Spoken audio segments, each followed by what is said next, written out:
The order was to kill all the Hereros from the world so that no Herero can be seen anymore.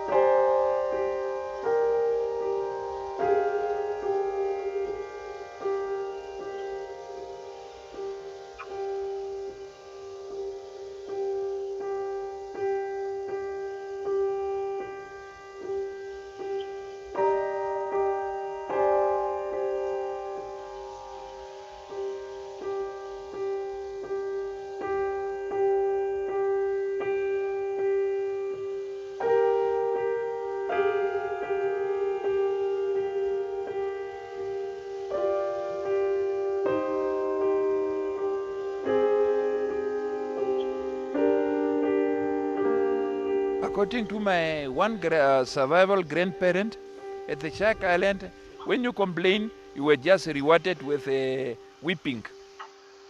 Some other were also doing to skin other people's heads, like goats' heads, and clean them to be taken away to the destination unknown to them.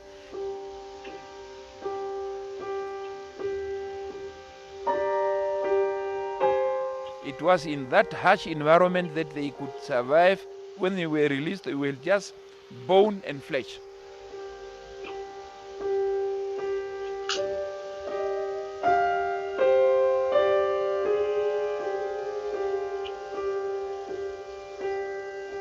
What we are hoping is that the generations to come must learn about what exactly happened, and by learning this, they unite in order to build a united and prosperous Namibia, and especially to have a strong belief in the Lord, so that we are going to forgive each other and try to walk to the better future.